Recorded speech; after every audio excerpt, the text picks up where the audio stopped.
Hello, everyone. This is the news that we are waking up to for Thursday, February 13th, 2025, day 1086 of Vladimir Putin's full-scale invasion and war of aggression against the people of Ukraine.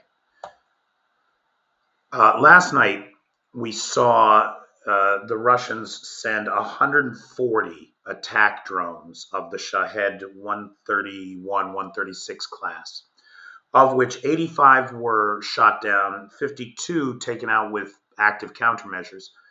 So 137 out of 140. I didn't write it down, but I think that's a 96% interception rate, if I'm not mistaken, or close to it. 137 out of 140. God bless Ukraine. Now, Putin and Trump are talking about meeting in Saudi Arabia, which is just great, right? That's the home of one of the principal axis of evil people that lurks behind the scenes. We do not talk about him. But Mohammed bin Salman, the crown prince of Saudi Arabia, is a problem. He's a problem. You know,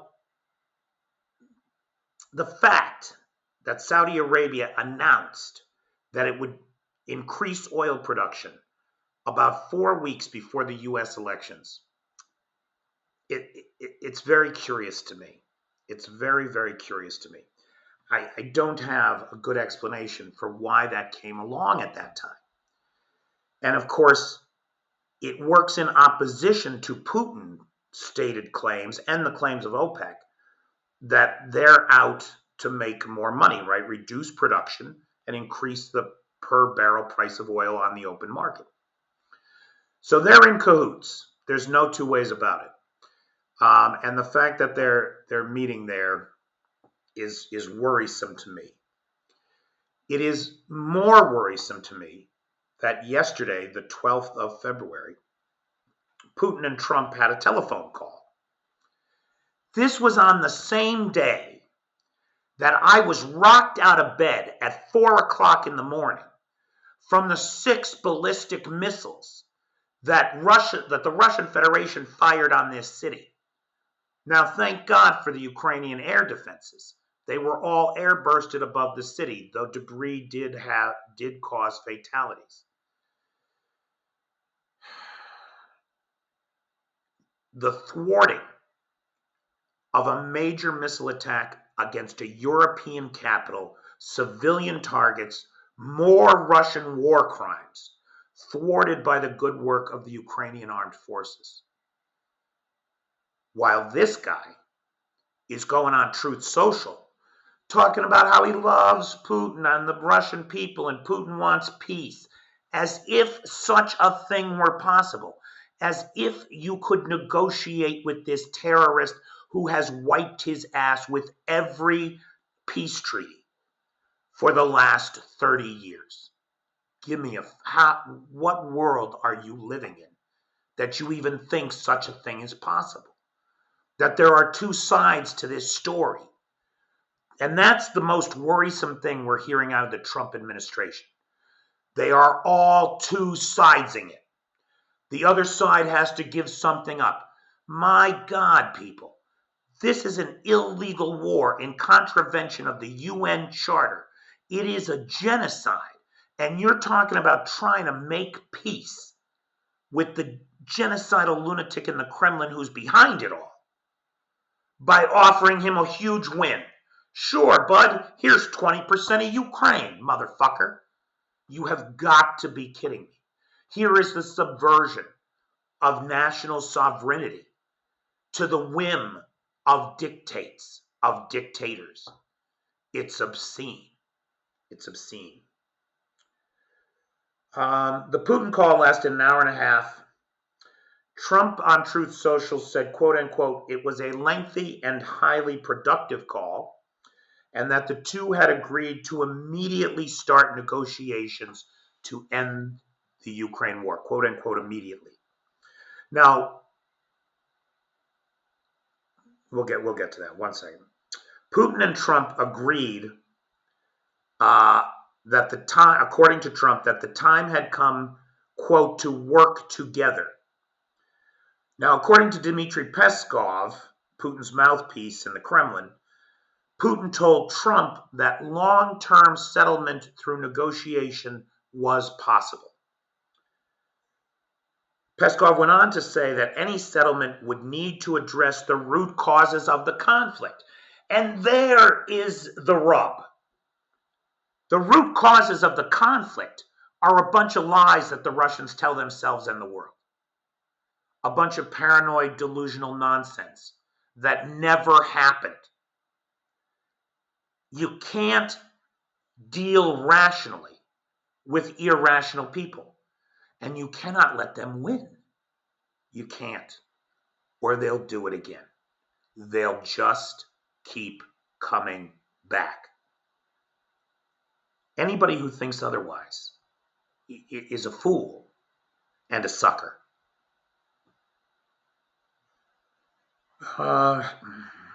Zelensky, for his part, said that he spoke with Trump immediately after Trump had his call with Putin and called his own call long and detailed. He said, we discussed many aspects, which I think is a poor translation, right? Because this all comes through the translator. I think it would be better to say we discussed many areas or concerns, including diplomatic, military, and economic. And President Trump informed me of what Putin told him. Now, that's an interesting statement because Trump doesn't do anything but lie. So did he really tell him what Putin said to him? Did he not? We don't know. We don't know. Now, this comes after numerous worrying updates and comments from the administration, including the confirmation of Tulsi Gabbard as head of national intelligence. Now, this is a woman who has openly parroted Russian talking points, propaganda, and lies. She's on a TSA watch list because she spends so much of her time flying to the capitals of dictators like Bashir al-Assad and spending time with him. Unfortunately, I guess she doesn't have an inn in Damascus anymore, does she? Very worrisome. Pete Hegseth. Now listen to this. Pete Hegseth has stated that a return to the 1991 borders through negotiations is unrealistic. So he's giving up Ukrainian territory without talking to Ukraine in a public statement that the Kremlin, that's going to be oxygen to the Kremlin. They're just going to breathe it in. The stench of this filthy betrayal. He goes on to say that neither is NATO membership for Ukraine. Again, an absolute betrayal. Then, of course, we have the fawning, complimentary bullshit from Trump about what a great guy Putin is and how he loves the Russian people. And then there's the cognitive dissonance, right? Because these are the same people who are committing crimes every day in the occupied territories against children, the crimes of which are too obscene to speak of. Genocide, the erasure of an entire culture, people, and language from history is the goal of Vladimir Putin that this man, this Tangerine Palpatine, is singing the praises of. It's obscene. And Marco Rubio isn't helping any either, that's for sure. Quote, this is the lie right here. Listen to this. Quote, the dishonesty is that we somehow led people to believe that Ukraine would be able not just to defeat Russia, but destroy it. push it all the way back to what the world looked like in 2012, 2014. He calls the idea of Ukrainian victory a dishonesty. I don't have the words for this kind of fawning complacency for tyranny. America, what has become of us?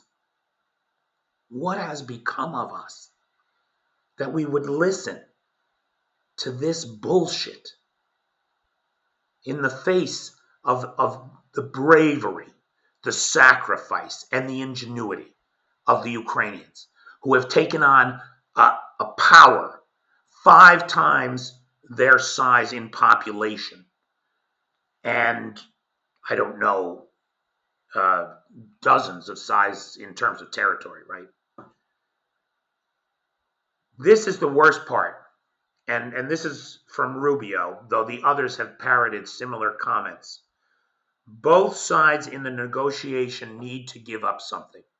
We must reward this genocidal lunatic for his behavior. That's what we're saying. And we do it by sacrificing a democratic nation to an autocrat. Are you out of your fucking mind? How are any of these people in positions of power in the United States of America? It's absolute insanity to me. Meanwhile, the transitive nature of Trump's own unenlightened short-term self-interest, which forces him to see everything as a deal in which he can grab as much for himself as he can. He has dispatched Treasury Secretary Scott Bessent to Ukraine to meet Zelensky to begin the process of blackmailing Ukraine for its rare earth minerals. That's what this guy is coming here for. Now, look, I say blackmailing. I don't like any of this. But if a lend-lease program for weapons with unrestricted use could be funded by a rare earth mineral exchange at a rate that this country is satisfied with, then it's up to them to make that choice. I mean, we shouldn't have to be in this position. We should have the courage of our convictions to understand that there is not 2 sides to this conflict, and that we should be on the right side of history for all of our long-term interest, for America's economic interest, which is not served by a defeated Ukraine and a Russia run amok unchecked in the world. No. So this guy is there. Again, it's up to Ukraine whether or not they make the deal. I hope that they push hard. These guys only appreciate strength, right? So be strong in these negotiations. Get your money's worth, since that's all they're interested in. Get your money's worth. JDAMs and tomahawks for everybody. Now, as you might imagine, the Europeans are unhappy with this for many good reasons. Germany, France, Poland, and Great Britain published a joint statement saying that Ukraine and the EU must be part of any negotiations. All the EU foreign ministers in the Paris Declaration insisted that they must be included in the negotiations. They reaffirmed support for a just and lasting peace. And a just peace, in my mind, is where the guy whose baseball came through your window pays for your broken window. All the windows in Ukraine were broken by Vladimir Putin and his thugs from the Kremlin. They should be paying the reparations. That $300 billion and $324 billion in foreign assets that we have frozen in the West, every dime of that should go to Ukraine to rebuild this nation, particularly the energy grid, which is in such disarray following these war crimes by the Russians. They went on to say, a lasting peace that secures not only Ukraine and its interests, but the long-term European security framework as well. This war is happening on European soil. The Europeans are helping to finance this war. And Trump and Putin want to sit up in their ivory towers and carve up the world.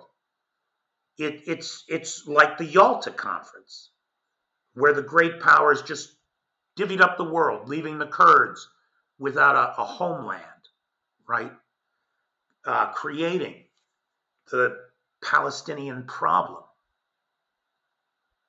That's the world Trump wants to be in, where he gets to decide everybody else's fate. I'm not even going to talk about the obscenity of his Gaza plan. I mean, that's insane. Now, again, lots of European leaders were heard from, but I think Pistorius hit it on the head the best, right?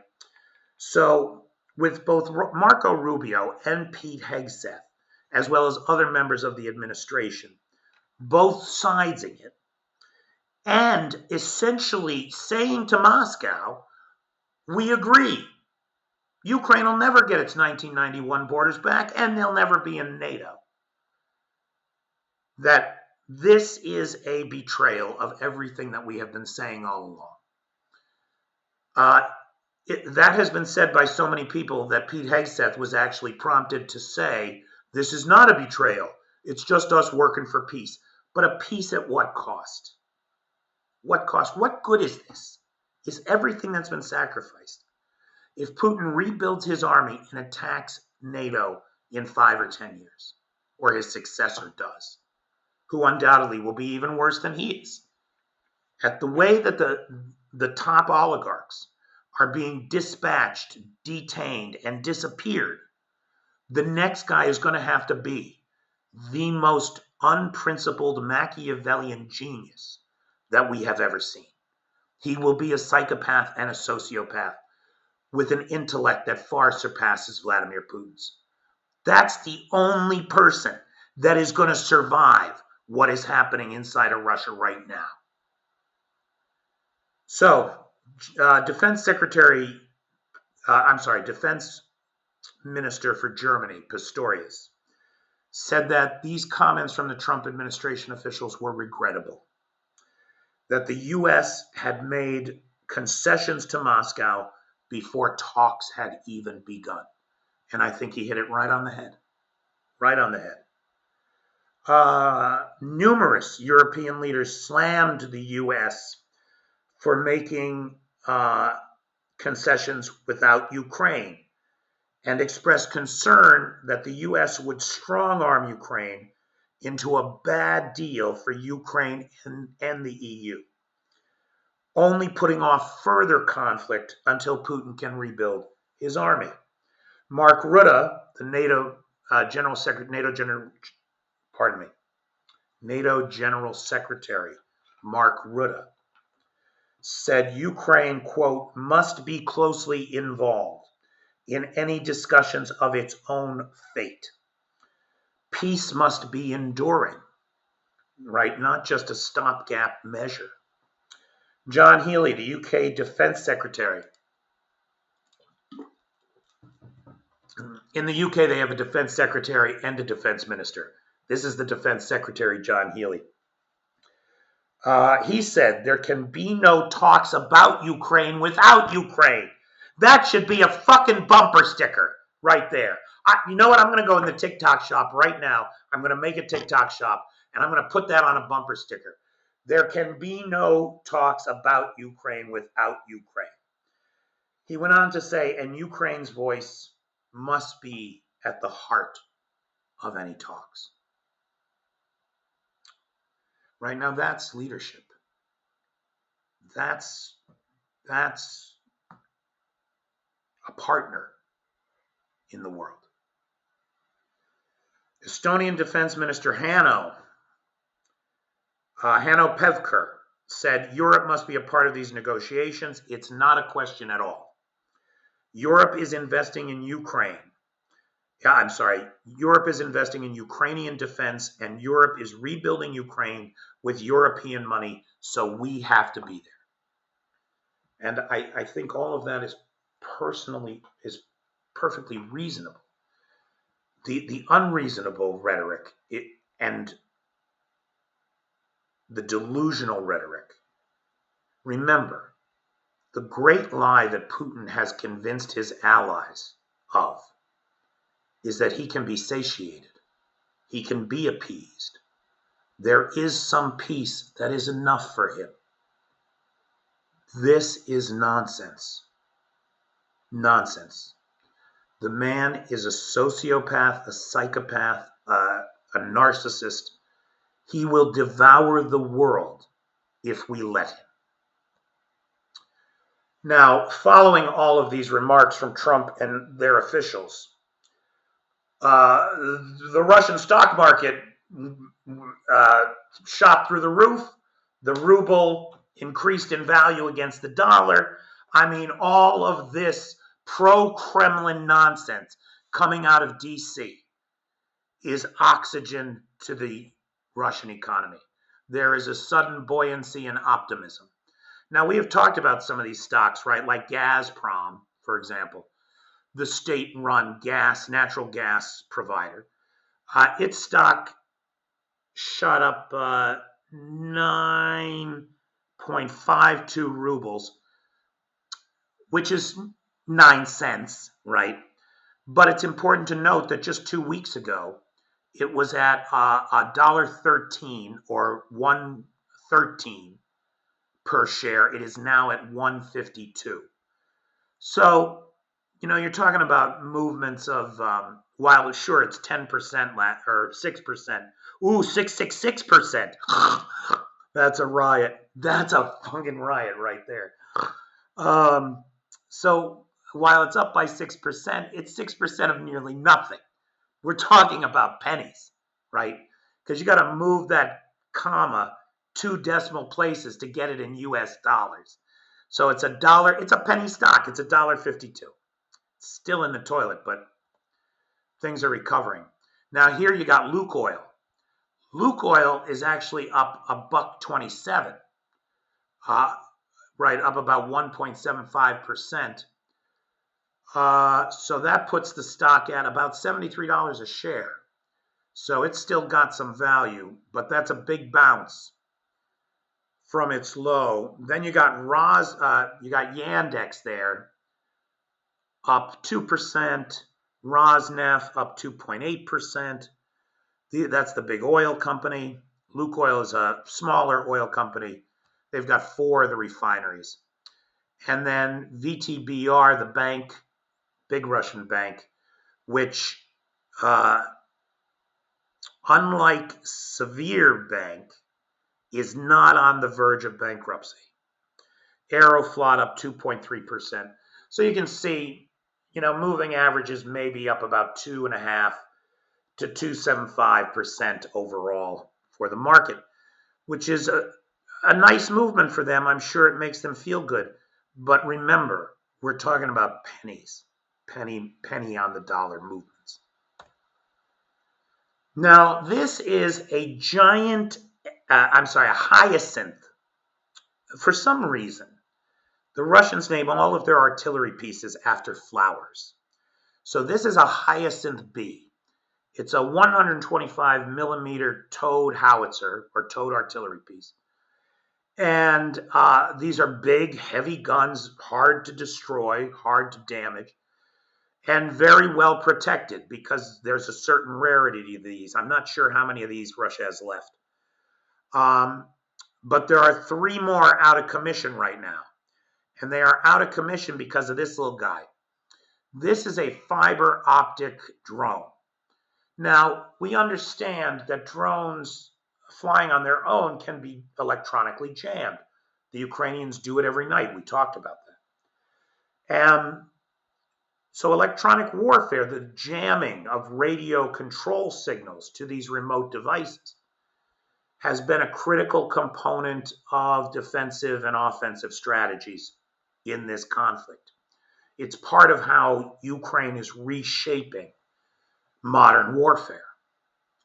Now, to get around the enemy jamming your shit, what you can do is plug a fiber optic cable in there, and that way there's no radio signal to jam. The cable has to be cut for control signals to stop. And it was, so there's 3 of these big heavy guns up on the front. I believe this was in Kursk. And they're causing a problem for the Ukrainians. They've got an 18-mile, 30-kilometer throw. So they're way back, right? You can't get at them.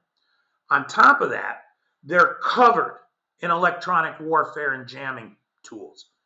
Nothing should be able to get close to them.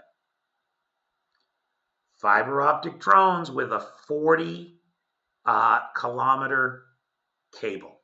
They're 30 kilometers behind the lines. This drone got to them. Now, the word from the Ukrainians are not taking responsibility for having destroyed these guns. The damage to them appears to be repairable. But for the time being, those 3 guns are silenced. Big, heavy guns. So a really interesting example, I think, of how Ukraine is shaping the future of modern warfare. And how really we're looking at 2 armies that are fighting in 2 different centuries. One is fighting in the 21st century. The other is pulling out the shit that it inherited from its dad, built in the 1970s. And it's using that as if that's always going to be the answer. And that lack of innovation, that lack of forward thinking, that lack of adaptability are all hallmarks of the autocratic system. While ingenuity, innovation, bottom-up coordination, and breakthroughs are the hallmarks of a democratic system. These 2 systems could not be more different. For anybody who says that the US is just as bad as Russia, you don't know shit. There is no comparison between these systems. None. And there's the proof, right there. The proof is here in Ukraine. Now, I thought this was an interesting bit of social commentary because, we talk a lot about dominoes to watch, how all these former Soviet countries want to get away from Moscow, right? But they can't. They just can't. Moscow's always put the fear of the god of war into them. With good reason. They've seen it. The Kazakhs, they keep doing these little things. That's really amusing to me. At last year's Commonwealth of Independent Nations meeting, the CIS forum, which was held in Kazakhstan last year, the president of Kazakhstan opening remarks were not in Russian. And it took the whole Russian delegation by surprise. They all went scrambling for their translation earphones, right? Then there was the situation at the Organization of Asian States or something like that. It's an economic body that includes Central Asian, Russian, Chinese countries. And again, it was being hosted in Kazakhstan. And Putin got up and gave his remarks and talked about how Kazakhstan was a Russian-speaking country. Then the president of Kazakhstan got up to the podium and gave his remarks in Kazakh. It was beautiful to watch. Again, the Russians scrambling for their headsets. And now at an MMA fight, right, in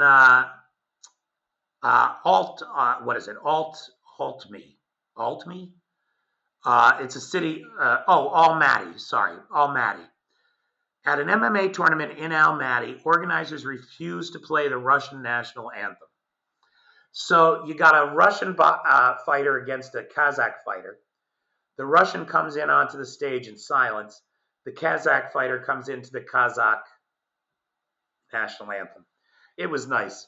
It is a video. I'm not going to play it because it's just them sitting around. Now this one I'll play.